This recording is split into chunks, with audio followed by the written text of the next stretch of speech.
fluorescent lights hummed softly above the beds of Somerset Medical Center. Machines breathed in rhythm. Lines pulsed green across heart monitors, whispering life in measured beats. It was past midnight when hospitals become cathedrals of silence, and mercy feels heavy enough to break the air. A nurse moved quietly down the corridor. His posture was calm, deliberate, almost reverent. He paused by room 237, where an elderly man lay half asleep under the dim blue glow of the vital screen. The nurse checked the IV, his hands steady, his face unreadable. A small syringe gleamed between his fingers. Moments later, the green line flattened. The beeping stopped. The silence grew thick, like a prayer gone wrong. No alarms, no shouting, just the sound of rubber soles turning away. The death was marked as natural causes. The chart was signed by that same nurse whose reputation among his colleagues was flawless. He was known for his compassion, for the way he sat with dying patients, whispered comfort, held their hands as they slipped away. His name was Charles Cullen.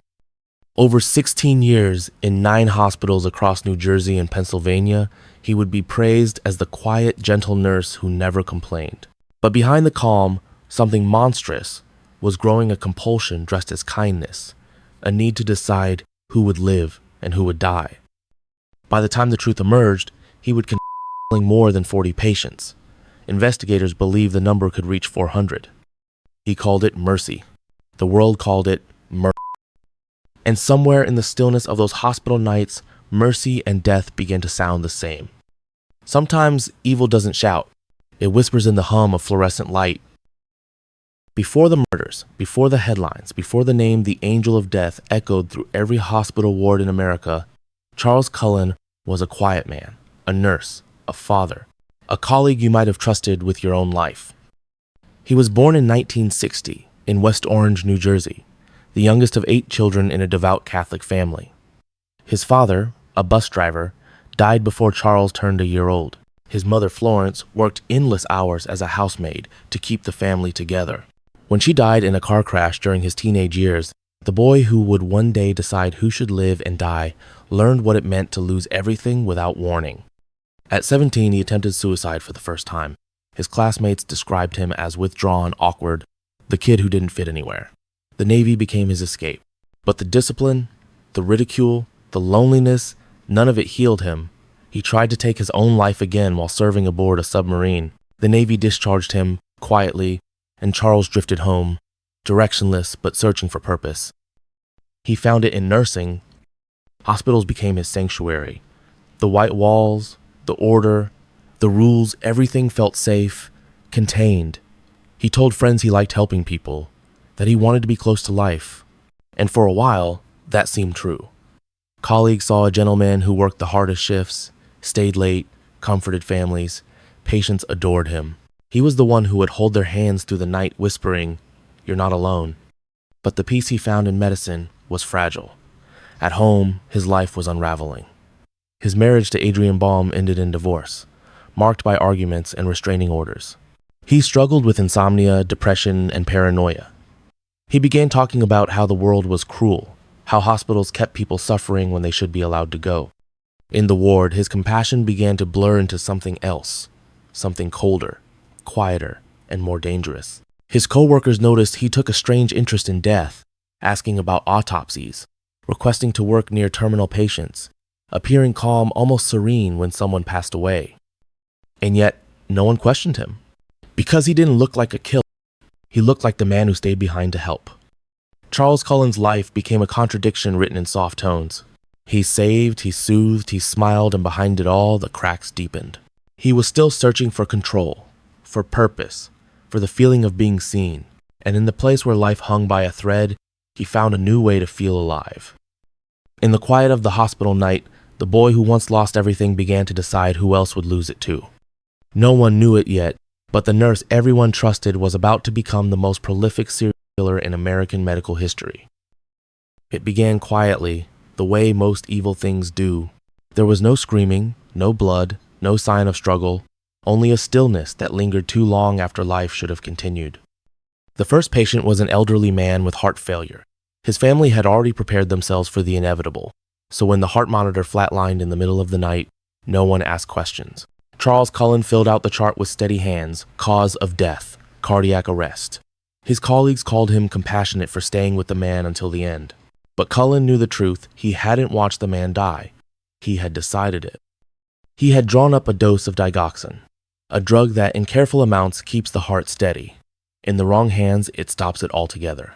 He injected it into the IV and watched the man slip away, calm, almost peaceful. In that moment, Charles felt something unfamiliar but intoxicating control. It wasn't rage, it wasn't revenge, it was power disguised as kindness. After that night, death followed him like a silent shadow. He told himself it was mercy, that he was ending pain. But as the months passed, his victims weren't all terminal. Some were recovering, some expected to go home. They never did. At St. Barnabas Medical Center, he began slipping fatal doses into IV bags during night shifts. When one patient died unexpectedly, the doctors called it a medical complication. When another followed, no one connected the dots.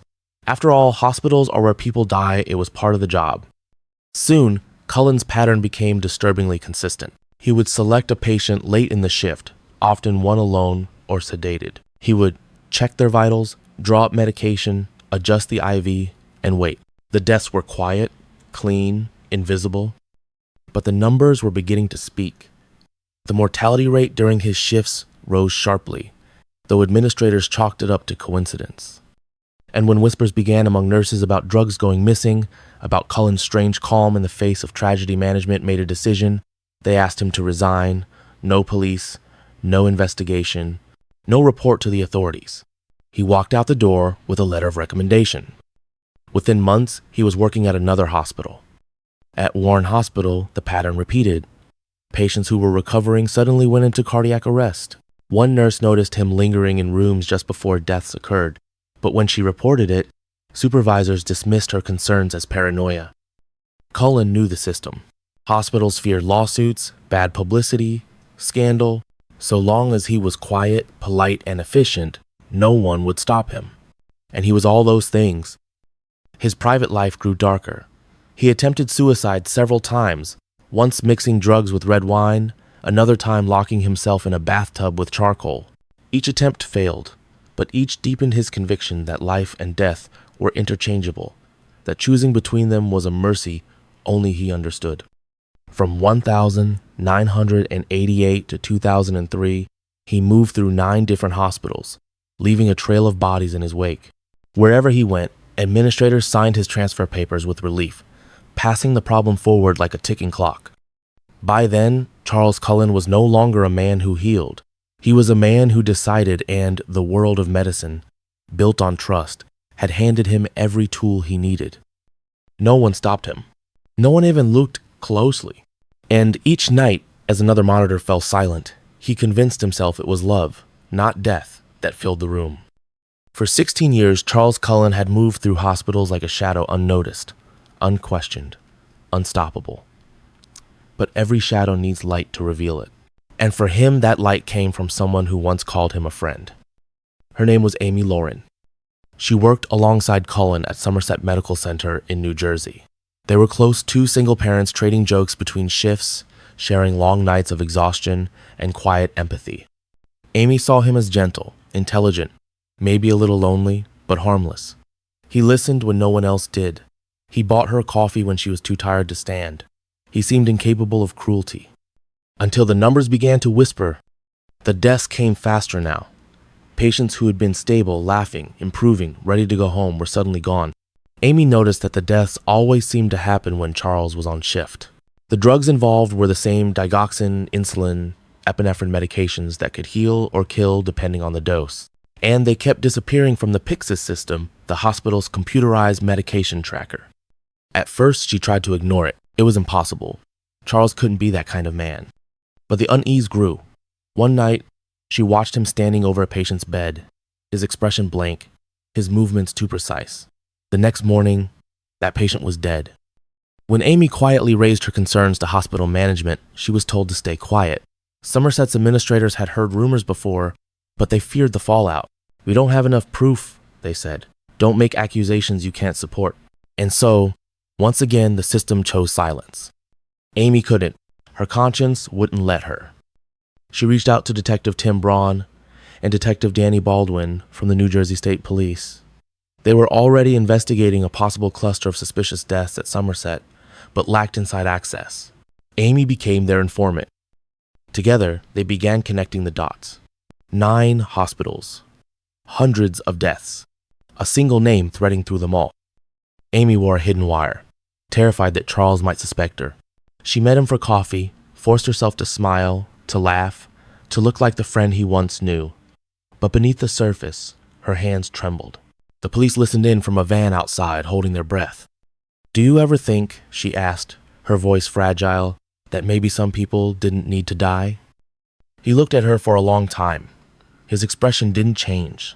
Finally, he said, "You know what I've done. A pause. You always knew." It wasn't a confession, but it was enough. In December 2003, police arrested Charles Cullen at a restaurant in Somerville, New Jersey. He didn't resist. He didn't ask why. He just said, "I knew this was coming." Over the next several days, he spoke with investigators in a calm, almost detached tone, admitting to one murder after another dozens, then scores until even the detectives stopped counting. He described the details like a doctor reciting a patient's chart, the drugs, the dosages, the names. He claimed it was mercy, that he was easing pain, but his voice carried no warmth, no sorrow, only a strange, unshakable certainty. When the list of hospitals was complete, the pattern was undeniable. From Street Barnabas to Warren, Hunterdon, Somerset, Lehigh Valley, and beyond, Cullen had left behind a trail of quiet deaths, each one hidden beneath bureaucracy, each one signed off as natural. 9 hospitals, 16 years, over 40 confirmed murders, and possibly hundreds more. Amy Lauren would later say that when she saw his face in court for the first time after his arrest, she didn't see the man she'd known. She saw something else, something hollow, something not entirely human. He didn't just kill them, she said. He erased them, and he believed it was a kindness. The hospitals tried to explain. The administrators resigned. But for the families of the dead, explanation meant nothing. Their loved ones hadn't just died, they had been chosen. And the man who chose them was the one they had trusted most. When the courtroom doors opened in March 2006, the air inside felt heavy, like grief itself had taken a seat among the spectators. Reporters filled the benches. Families of the victims clutched framed photographs, waiting for the man who had stolen their peace to appear. And when Charles Cullen was led in, shackled, head bowed, they saw not a monster, but a man who looked disturbingly ordinary. He took his seat without a word. For 2 years after his arrest, Cullen had cooperated with detectives, offering fragments of confession that sounded less like remorse and more like routine. Now, standing before the judge, he faced 29 counts of murder and 6 counts of attempted murder, spanning nearly 2 decades. He didn't deny any of it. He didn't apologize. He simply said, "Guilty." As prosecutors read the names of his victims, men, women, the elderly, even a child, Cullen sat motionless. His face betrayed nothing. But when the room grew too quiet, he began to hum a low, flat tone, just loud enough to drown out the words. The sound spread unease through the court until the judge ordered him silent. The testimony that followed was unbearable. Families spoke through tears, describing loved ones who had walked into hospitals for care and never walked out. Some wanted answers. Others wanted rage. But Cullen's expression never changed. It was as if he was listening to the weather, unaffected, distant, observing, but not part of the storm. When asked why he did it, his words were chilling in their calmness. "I thought I was helping them. I didn't want them to suffer." To him, it was logic. To everyone else, it was horror disguised as empathy. Psychologists testified that Cullen exhibited a God complex, a delusion of divine authority, the belief that his judgment outweighed nature's course. He saw death not as a crime, but as a correction. In his mind, pain was chaos, and he was the order restoring it. That twisted faith had driven every injection, every quiet breath he ended. The prosecutors painted a different picture. They showed how Cullen targeted patients who trusted him completely.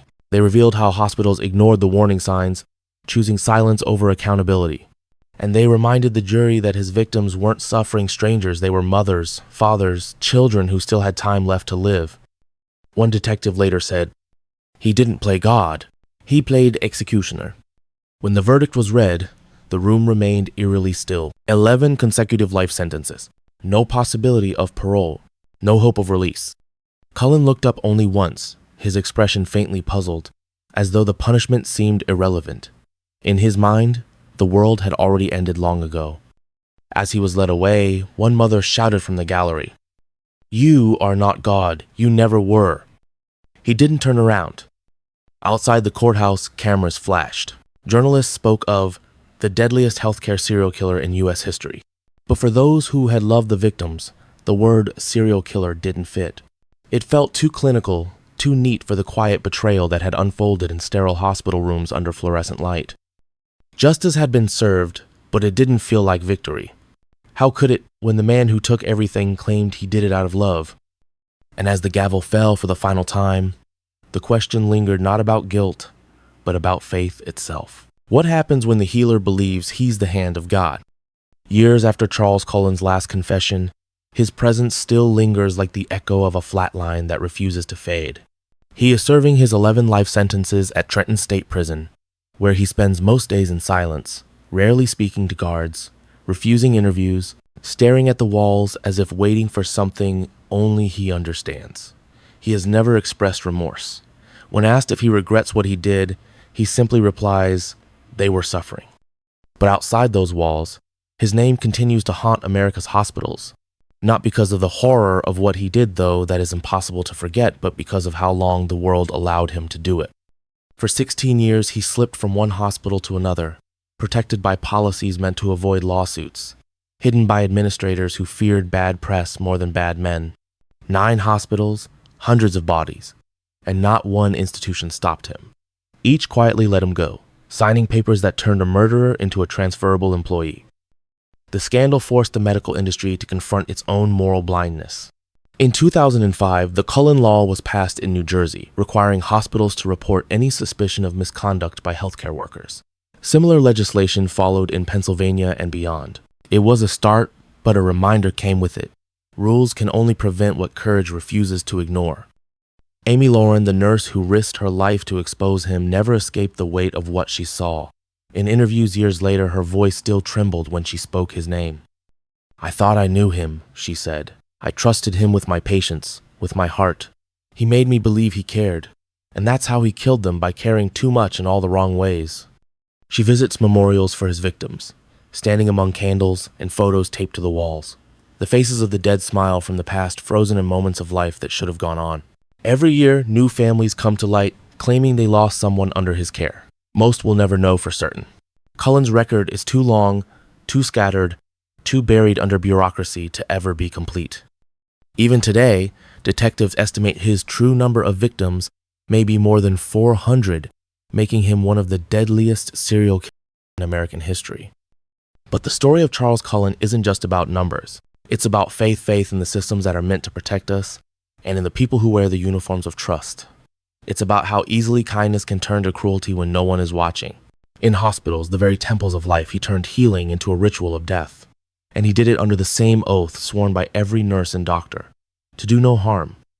That is why his story remains terrifying. Not because it happened once, but because it could happen again.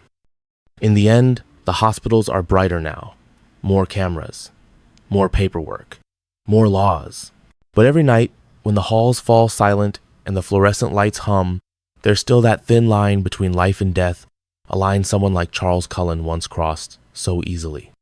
Sometimes, evil doesn't wear a mask. Sometimes, it wears scrubs. And when it whispers, it doesn't sound like hate. It sounds like mercy.